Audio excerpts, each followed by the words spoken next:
अब खबर है चिमूर तहसील से, जहां तहसील के शासकीय माध्यमिक आश्रमशाला जाम्बुल घाट के विद्यार्थी तथा पालकों ने आरोप लगाया कि आश्रमशाला में बासी खाना खाने से विद्यार्थी बीमार हुए।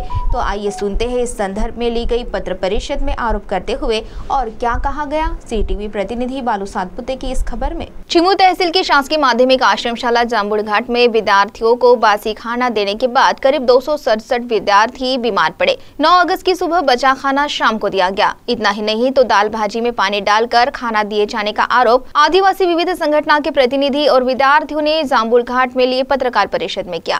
निकृष्ट दर्जे का खाना खाने से विद्यार्थी बीमार पड़े, लेकिन फिर भी इस घटना के बाद मुख्याध्यापक अधीक्षक अनदेखी करने का गंभीर आरोप पालक और आदिवासी संगठनों ने किया है। ये प्रकार घडला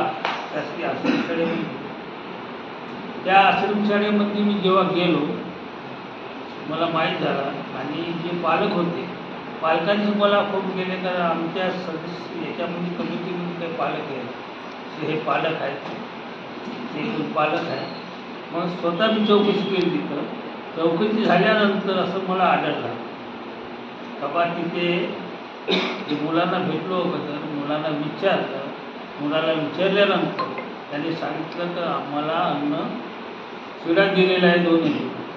त्याच्यानंतर मी हेड मास्टरला भेटलो, त्यांनी सांगितलं त्यांना मी शिळा अन्न दिला नाही। मग मी जेव्हा 9 विद्यार्थी तिथे होते कुठं दवाखान्यामध्ये शासकीय तिथे गेलो, त्यांचे बयान घेतले, त्यांची माझ्याकडे सगळं म्हणजे डॉक्युमेंट आहे, का झालं का नाही सगळं डॉक्युमेंट आहे। आणि त्याच्यानंतर बरेच मुद्दे मी मांडले त्याला। पीओ ऑफिसला जाऊन पीओला भेटलो, पीओने सांगितलं का साहेब म्हणे तुम्ही जे तक्रार केली त्याची चौकशी चालू आहे। त्याच्यानंतर पुन्हा आश्रमशाळेत आलो, मग त्याच्या आल्यानंतर दवाखान्यात घेऊन त्यांना जांभूळ दवाखान्यात गेलो, त्यांना विचारला आणि मला मुलांनी सांगितलं साहेब म्हणे आम्ही म्हणे जेव्हा 10वीची मुलं आहेत स्वतः गेलो म्हणे आम्ही त्या 40 मुलांना म्हणे रात्री 10 वाजता घेऊन गेलो, परंतु एकही शिक्षक आला नाही। मी त्यांना जबाब विचारला का तुम्ही का नाही गेले बा, तर ते म्हणाले नाही नाही मी पोराचा सोम आहे म्हणून, स्वतः माझ्याजवळ बोलले।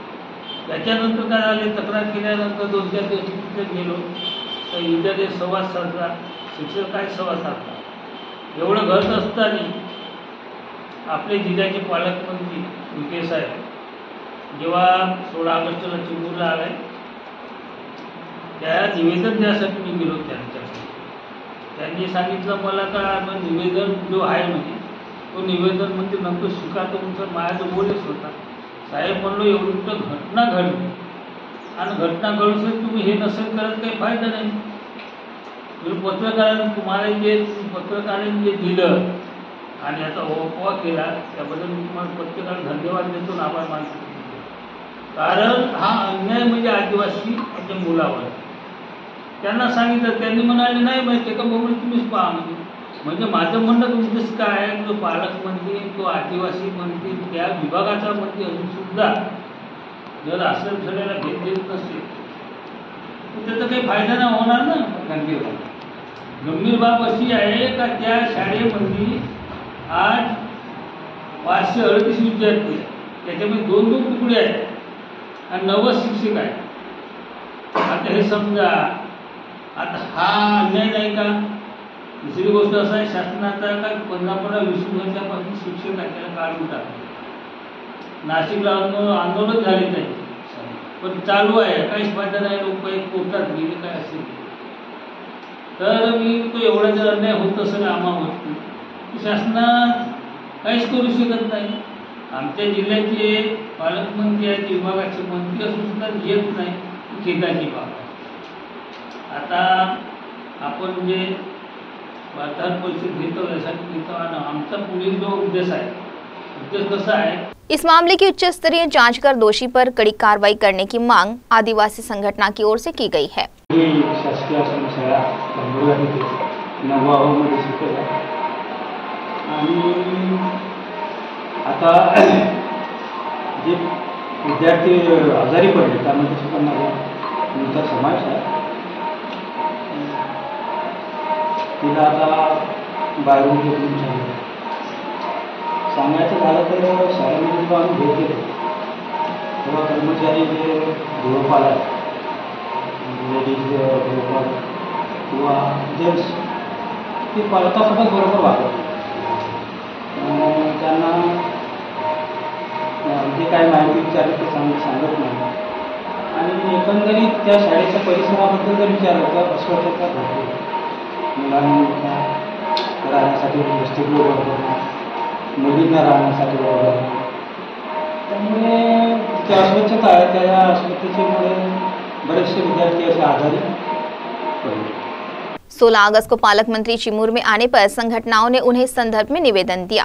तो आइए सुनते हैं इस संदर्भ में विद्यार्थियों ने अपनी प्रतिक्रिया देते हुए क्या कहा। माझे नाव आदित्य सूर्यभान ठाकरे, मुक्काम माजोली, तालुका जिल्हा चंद्रपूर। मी शासकीय माध्यमिक आश्रमशाळा जांभूळवाडी शिकत आहे। सर आमची ही मागणी आहे सर, गायदा असून आम्हाला गायदासुद्धा देत नाही, राहण्याची आमची परिस्थिती बरोबर आहे नाही। म्हणजे सर अधीक्षक सर आमच्या जातीभेद करतात, वर येते मारतात। सर ज्या दिवशी मुलांना आम्ही दवाखान्यात नेलं होता तर अधीक्षक सरांच्या पुढे मुलगी पडली होती सर चक्करी, तरी अधीक्षक त्या मुलीवर म्हणजे दुर्लक्ष करून गेले। सरांचं लक्ष होतं मुलगी पडली बा, सरांनी जायला पाहिजे तर नाही गेले सर, ते दुर्लक्ष करून डायरेक्ट टेबलवर गेले। आणि ज्या दिवशी सर आम्ही 40-30 पोरं दवाखान्यात उचलून नेले सर, जे म्हणजे पाला झोपे आम्ही झोपली सर, पण एकच शिक्षक लोक तिथे येऊन पाहिले नाही। म्हणजे पालक लोकांना थोडे वेगळेच बोलतात, म्हणजे नवरा बायको तुम्ही या बा तुमच्या मुला घेऊन जा असे शब्द वापरतात आमच्या आईला बाय। म्हणजे तुमचे जे पालक येतात त्यांना योग्य वापरून मिळत नाही, मिळत नाही ना, असे म्हणजे अलग बोलतात, म्हणजे बोलतात। आमचे आई बाबा सर आता येऊन पाहणार खाणारे माणसं आहेत। आमचे बाबा दोघी एखादी वेळा आले की त्याचं आमचे आई बाबा सर असे वाईट शब्द बोलतात ना, आम्हाला चांगलं वाटत। आता त्या शाळेत विद्यार्थी आहेत का शिकत की सगळे घराकडे गेले आहेत? नाही सर, गावाला गेले, सर्व गावाला गेले। जेवणाचं का होतं शाळेत ते? म्हणजे सर 9 तारखेच्या अगोदर मुलं जेवणाला ठीक होते सर, ते 9 तारखेला आम्हाला नागाय जे सकाळचं जेवण मुलं सायंकाळी दिलं, त्यात डाळ भाजी सगळी उरली होती आणि भात ना पोळ्या उरल्या असतात। डाळ भाजीमध्ये पाणी टाकून आम्हाला सायंकाळी गरम करून तो जेवण दिलं।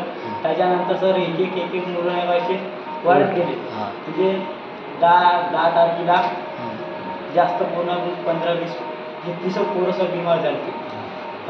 14 तारखेला आम्ही दवाखान्यात नेलो, त्याला एकच शिक्षक लोक आले नाही तिथं। आम्हाला म्हणाले दवाखान्यात 10वीला तुम्ही तुमचं काम आहे तुम्ही चालले जा, आम्ही नसते सर त्या 10वीला मुलाची म्हणजे घ्यायची तब्येत दूर होती त्याची काही सोय नसती लागली सर। झाडपास झुक्यामध्ये आम्ही साफसूफ करतो काय जगू मी कोटवाडी राहतो, आश्रमशाळेत जांभूळवाडी शिकायला लागला होता।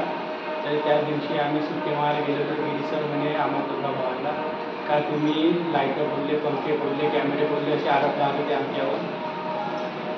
तर मग पप्पा म्हणे तुम्हाला सबूत असेल तर तुम्ही रेकॉर्डिंग दाखवा म्हणे। तर गिरी सर तर तिथून होते तर म्हणे का सलाईन लागली बा म्हणून मला झोपून होते घरी घेऊन, तर आम्हाला असे आरोप लागले। तुम्ही फोडले होते का ते की नाही? जेवण येऊन आम्हाला शिगा वाटा दिला होता ना, अधिक सर आमच्याकडं म्हणजे असे वाईट शब्दानं बोलतात, दुप्पट शब्द ह्या म्हणला होता आम्हाला डायव्हर त्याच्या मुलांना। तुम्ही तुमच्या पालकाकडे या संदर्भात तक्रार केली होती का या गोष्टी? CTV के लिए प्रतिनिधि बालू सातपुते की रिपोर्ट।